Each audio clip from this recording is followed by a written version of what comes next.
Mingalaba and welcome to MI Radio's Myanmar Today. I'm Henry Zin. Many countries' economies have been hit hard by the coronavirus outbreak, and so we're going to have a look at COVID-19's impact on the Yangon Stock Exchange. A story coverage on delivery to home, keeping people at home. And later, we're going to be joined by one of our correspondents, Xu Qingduo, a senior journalist from China Media Group, to discuss on vaccine and the role of traditional Chinese medicine on COVID-19. All of that on this edition of Myanmar Today, but now let's have a look at what's happening in local news.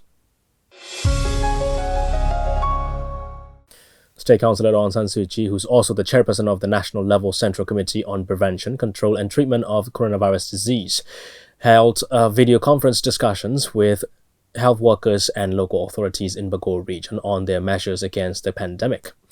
The State Councillor reached out to Dr. A. Nyen, Head of Medical Services under the Public Health Department of Bago region, U Jodu, Village Tract Administrator of Bienbonji, and Chairman U Mien Aung of the Regional Transport Supervisory Committee. They held talks on healthcare services for the Deputy Township Administrative Officer of Pakong Township and his family members who have been infected with the COVID-19 virus, coordination measures against the pandemic in the region, awareness campaign on directives of the Ministry of Health and Sports in coordination with relevant organizations and administrative bodies, medical supplies for hospitals and clinics, and educative programs for the rural people to lessen concerns about the returnees from foreign countries. The meeting also focused on the decline of travelers following instructions of regional government on transportation services, livelihood problems of the workers in this sector, disinfection of vehicles, and other difficulties. The National Level Central Committee Chairperson State Councillor Aung San Suu Kyi has received letters from the people from all across the nation, and after reviewing them, she has determined how best the union government could fulfill the needs. During the long Thingyan holidays, which is a very important period for the containment of COVID-19, people from the basic strata of society without regular income will be provided with 8p, a Myanmar unit of measurements of rice, 50 tickles of cooking oil, 50 tickles of salt, 1 vis of lentils, and 1 vis of onions for each household starting from the 10th of April. State or regional governments will collaborate on recording, packaging, transporting, and distributing with government departments, UMFCCI, local elders, civil society organizations, and volunteers to ensure there is no wastage, delay, or corruption. Household electricity bills will be given exemption of up to 150 units till the end of April for the public, religious organizations, and humanitarian organizations. Embassies, UN, and international organizations not included. Dorkinji Foundation and Information and Public Relations Department are teaming up to spread awareness on COVID-19 along with reading materials rental service from mobile libraries. On Monday, local representatives, local administrative bodies, medical personnel, and civil society organizations to distribute pamphlets on COVID-19 and demonstrate proper use of hand sanitizers. These activities were carried out in Joe Minjat and Sita villages of Napmok Township in Magwe region in Myanmar, Baket, Laingaba, and Pinji villages, the silk weaving school, prosthetic factory, government offices, and wards of Pa'an Township in Kayin State, and Gongmingquin village of Bobatiri Township in Naypyidaw. IPRD staff are also involved in disseminating guidelines and information on COVID-19 and monitoring. That's all with the local news. All right, we're now joined by Xu Qingduo, a senior journalist from China Media Group, to have a little chat over vaccine and the role of traditional Chinese medicine on COVID-19. So, Mr. Xu, what is the role of traditional Chinese medicine in treating the COVID-19? Does play a role in treating the patients of the coronavirus. But also remember, different kinds of medication have been tried on different patients, and the different hospitals have different practice. Some of the hospitals are focusing on, say, the use of the traditional Chinese medicine. So yes, some of the hospitals are reporting very positive results, reflecting the effectiveness using the traditional Chinese medicine in helping the patients to recover. But at the same time, it takes a long time. It takes a scientific study of how effective the traditional Chinese medicine is. But I think the general understanding is like we are sure there's a positive role for TCM to play in helping the patients to recover from the illness. And secondly, you need to keep it in mind that there's no basically cure for this illness, for this coronavirus or COVID-19, let's say, because so far it's all the drugs are used on a trial basis. This is a supporting treatment. It's ultimately it's up to the individuals. It's up to the individual situation or the physical condition, whether they will be able to recover or whether how quickly they will recover from the illness. Of course, you use some of the Western medicine, you use some traditional Chinese medicine. Their role in general to play is a supporting role to help your body to fight against the illness, but they are not the ultimate cure of the virus, unfortunately. So that's why even you are using the same formula to treat the people, the result could be different because there are different conditions for the individual patients. So in that sense, at least in the Chinese practice, the traditional Chinese medicine is playing a very, I would say, positive role in helping the patients recover from COVID-19. And what is the latest update on the vaccine development? How do you see the collective effort international community is putting into developing the vaccine? Vaccination is one of the methods, along with, of course, the killing of the virus. So far, we are not able to do that. In terms of the research and development of the vaccine, so far we can see Germany, China, the United States are in the front line to do the research and development. But if you look at the U.S. and China, both countries have entered into the clinical stage. That means they are recruiting volunteers to get shot with the vaccine. In China, there are about 9 types of vaccine, and some of them are putting into the final stage, that's the clinical stage.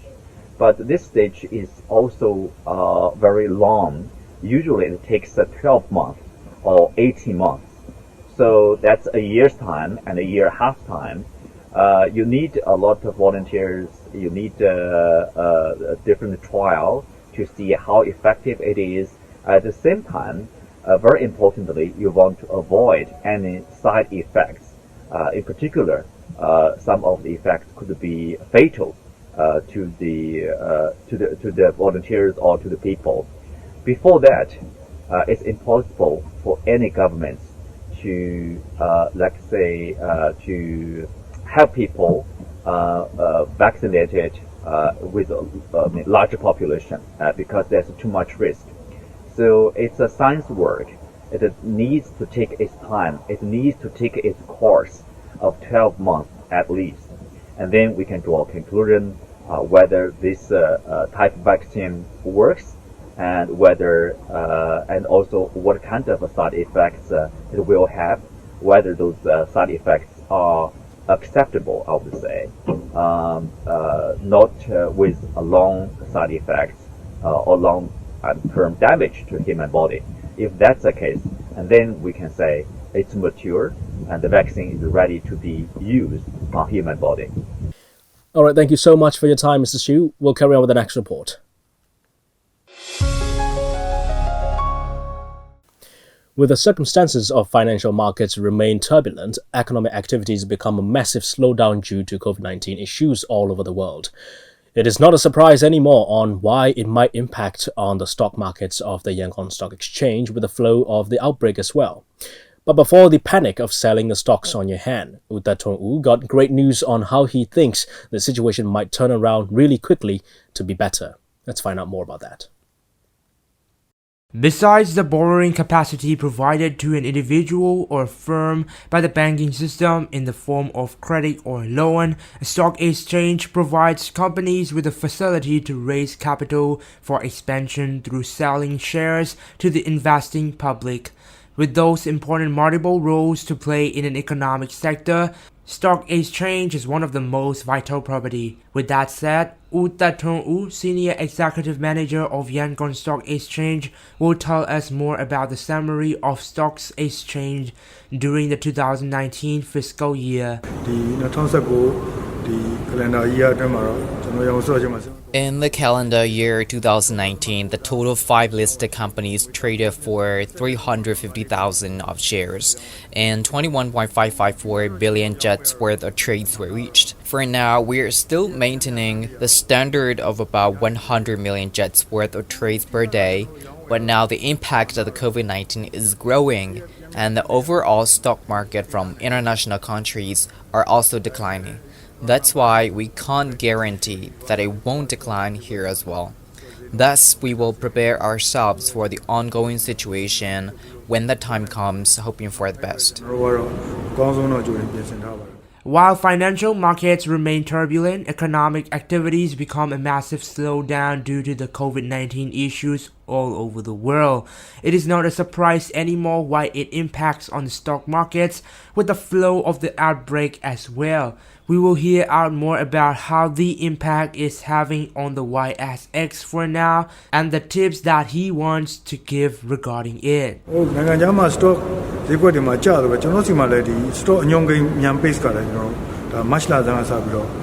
As we all know, the impact has been serious in overall stock market across the world. There is the drop in about 480 points to 430 points in the stock indicator Myanpix. It's about 10% in percentage. But we have to consider that it is not the decline in trade, but the trade is still in its normal state in above 100 million jets trades per day. And people and the public might get shocked by the impact and get panicked, and some of them might even respond recklessly by selling the stocks impatiently. The stocks will only drop if they do such things. That is why I would like to suggest people and the public, if the impact comes from the outside source rather than the inside, the fundamental changes of the companies that they have bought the stocks, it is not a thing to be scared of and be panicked by selling it hastily without consideration. And this is the good news that I want to share the stock market sector with all the people. Wu also added on his perspective regarding the situation of the stock market of Myanmar, what kind of changes the YSX is doing at the present time to make the whole situation better. Let's hear it out. As we all know, the government has also been doing its part by lowering the interest rate of the loans from the Central Bank of Myanmar. And there's also a plan of the Ministry of Planning, Finance and Industry to provide about 100 billion jets to the market and make the economy operate better in the moment. That is why, in my perspective, I don't think these kinds of unfortunate circumstances will last long. With that said, I would also like to inform all the traders and stock market investors to not panic these kinds of situations and thus spread the news of how it will recover soon.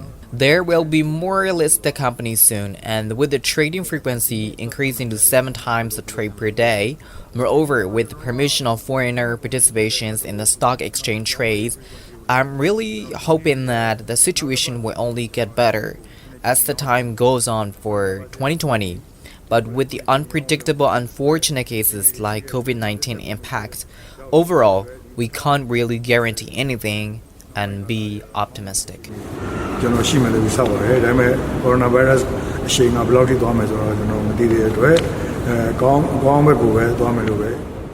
Reporter David Tanner reporting from Myanmar International Radio.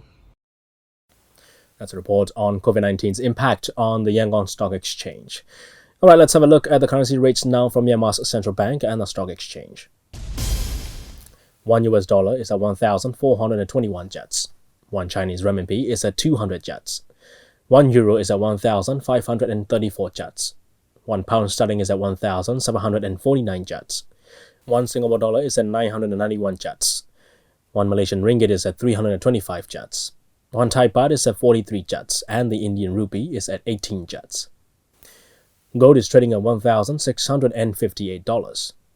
Silver is at $15, and Brent crude oil is at $26. On the Yangon Stock Exchange, FMI went up 700 and it's now at 10,500. MTSH went up 100 and it's at 3,650. MCB went up 100 and it's at 8,100. FPB is at 21,500. TMH dropped 100 and it's at 2,650. Stay with us as we bring you one last report on Myanmar Today. When striving to reduce the spread of the coronavirus, letting people stay at home is one effective way. To help people stay at home as much as possible and to stop them from going to the market, We Love Yangon, which comprises Yangon's charity groups, started to sell consumer goods at cheaper price and deliver them to the houses without taking delivery charges. Active volunteers join the movement as well as donors are contributing to donations where necessary. When the COVID-19 pandemic also suppressed in Myanmar, people are requested to stay at home as much as possible. It is the effective way to reduce the infection and spread of the virus. However, on the other hand, normally in all around the world, panic buying is happening. Yangon's population as well did panic buying when the government confirmed the first positive case of COVID-19 in the country. To stop people going to market as much as possible, Yangon's volunteers came up with an idea of delivering the basic foodstuffs to the houses. With the leadership of famous volunteer Sayama and other EC members, Yangon's charity groups are brought together under one team called We Love Yangon. We Love Yangon is comprised of 12 committees with purpose of enhancing living standards in Yangon and making the city clean. We combine the voluntary groups to support the government as We Love Yangon group on 5th March. At present, out of 12 committees, we are prioritizing movements for Emergency Response Committee. As movements for We Love Yangon, they sell consumer goods including rice, onion, chili, coffee, and canned meals at different cost rates of 10,000 kyats, 12,000 kyats, and 16,000 kyats, and they provide home delivery service. For other volunteers coming here to pack the foodstuff, we check the body temperature and spray disinfection. They have to wash hands and wear masks. The volunteers help in transferring the goods and packing the basic foodstuffs such as rice, onion, or chili into the specific weight and amount. We have 3 packages, A, B, and C, which cost differently. When they started this work, there were insufficient numbers of volunteers. There were also difficult in transportation for volunteers as well as in delivery. However, the youth are getting to know more about this group so that many active volunteers join. In a day, about 80 volunteers work to help people stay at home. For the transportation system, Ko San Mauma participated in the video conference with State Councillor Aung San Suu Kyi and presented their needs. The State Councillor announced that the regional government is to provide the ferries to the group. Moreover, the donors are also allowing to use their cars and minibuses as ferries to pick up and drop off the volunteers.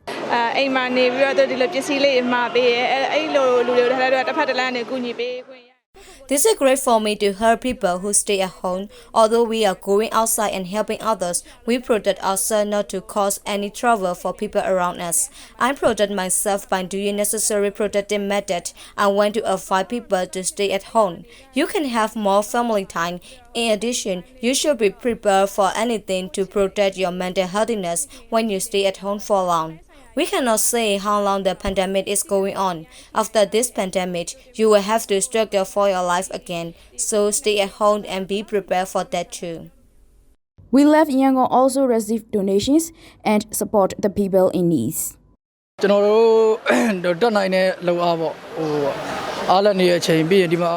am happy that I can do something in my capacity. I come here and help on my day off. When I am doing this voluntary job, I witness that many people are in need, but many people are willing to help too. Not knowing when the pandemic will be over, we left Yangon members have already prepared to continue their movements as long as possible. Their willingness to keep people stay at home is working and helping to reduce the virus spreading in Myanmar. That's all for now. This is Dora Suisin from MI Radio. And that's all we have for today's reports. Let's check on some international news now here on Myanmar Today.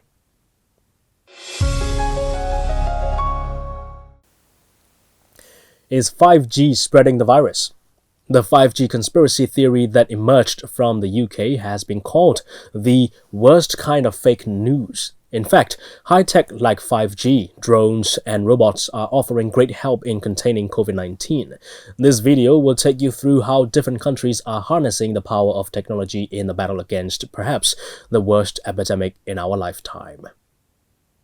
COVID-19 is a highly contagious and deadly virus. It's cunning and tricky. Patients can spread the virus even when they have no symptoms. That's why acting fast is everything when the virus is traveling around the world at an alarming rate. And part of the answer may lie in cutting-edge technology.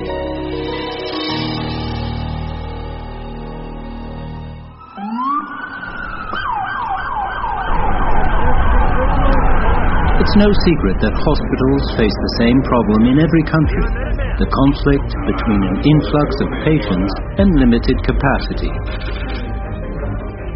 5G technology offers a solution. With high bandwidth and low latency, 5G makes remote medical treatment a reality. Through remote 5G transmissions, we are able to control the CT scanners in remote hospitals from a far distance on a real-time basis. We can standardize our checks and the quality of these diagnoses across the board to prevent unnecessary repeated examinations. More importantly, we can optimize the image quality and doses of radiation released on the patient. 5G is not only gospel for patients desperately waiting for treatment, but also medical personnel. Medical personnel on the front line are very tired. After going home from shifts, they have to self-isolate for 14 days. Through a 5G-aided remote diagnosis, we can reduce the number of high-level senior medical experts in conducting the CT scan, thereby reducing their potential risk of infection. For a country with a population of 1.4 billion, reducing human-to-human contact is another huge challenge. But AI solved it. From chatting with patients and monitoring public spaces, to delivering groceries, food and medicine, robots have turned out to be a hardcore weapon.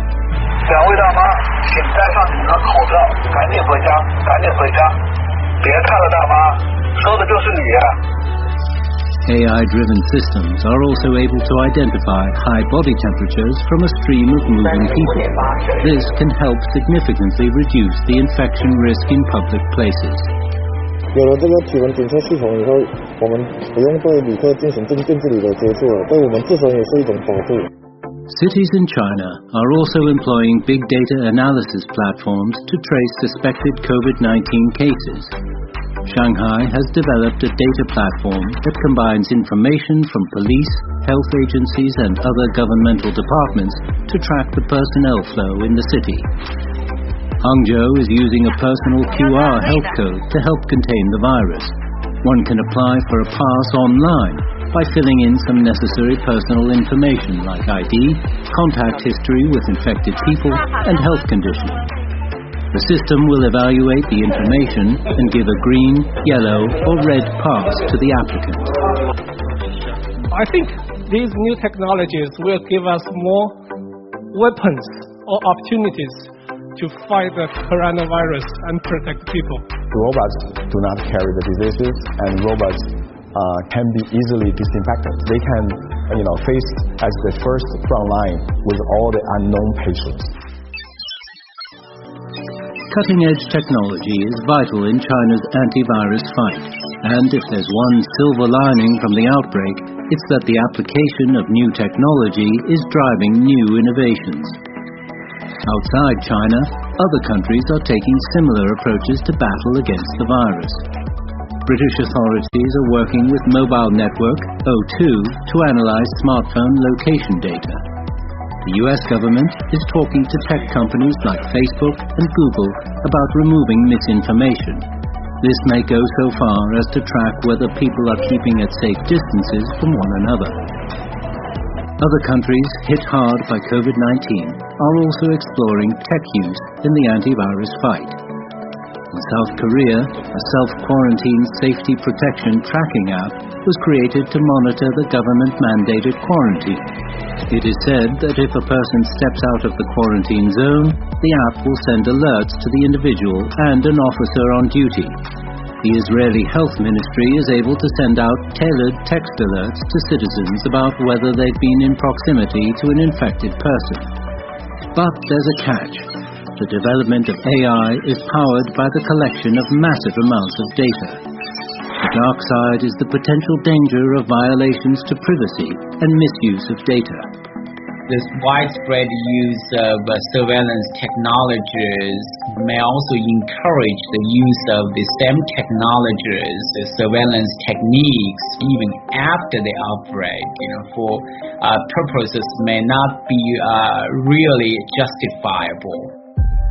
Public safety and individual rights, a balancing game that has been even more complicated with technological advancement. The outbreak is yet another moment at which we must reflect on how much weight we should put on each side. Should one insist on not wearing a mask for the sake of individual liberty during a public crisis? Or should one sacrifice some personal privacy for the greater good? As the internet becomes a way of life, data has become central to the government-citizen relationship.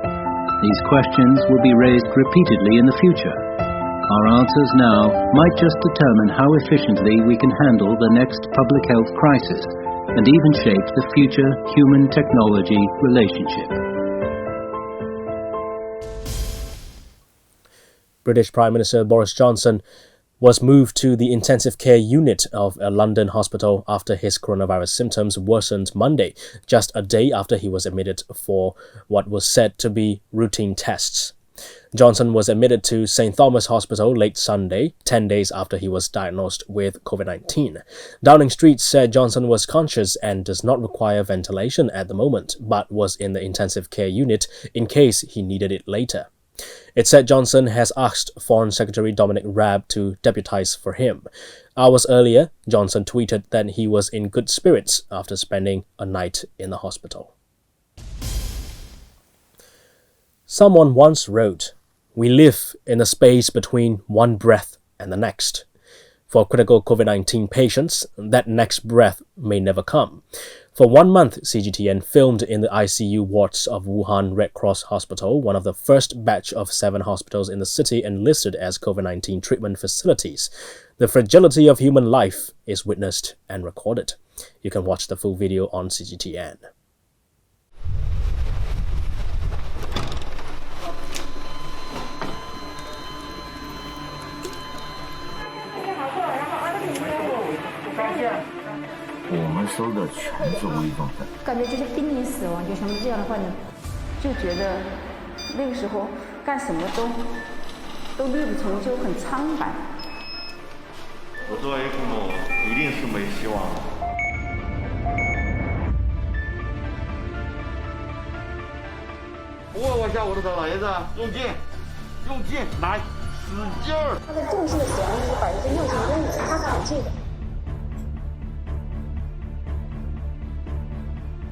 要有信心，听到没有？有。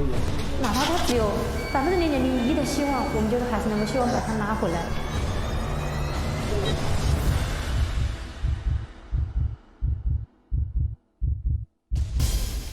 In other news, people attended a ceremony in Huangling County, northwestern China's Shanxi province, on Saturday. That was where they paid homage to Huangdi, or the Yellow Emperor. The event began with a ceremony to mourn the thousands of people who have died from the coronavirus outbreak. 视频公祭典礼，鼓声雄浑，钟鸣悠远，吉祥的34个省、自治区、直辖市相比团结一心，更表达了炎黄子孙代表中共陕西省委、省人大常委会。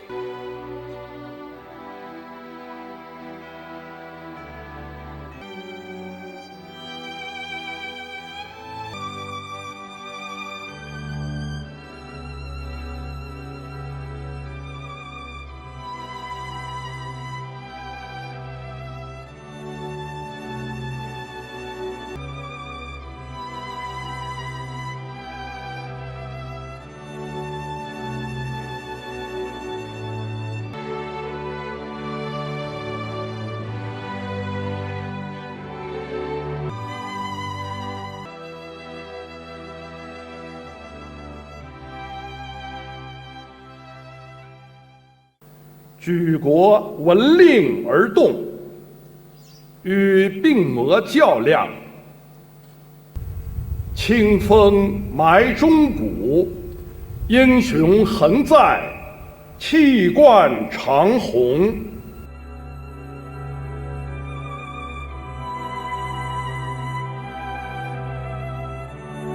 一鞠躬，再鞠躬。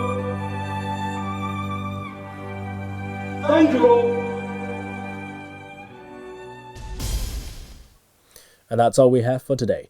Thanks for joining me on Myanmar Today. I'm Henry Zin. Have a great day, everyone. Stay home, stay safe, help yourselves to help the world, and always be on high alert for important news. I'll see you again. Goodbye.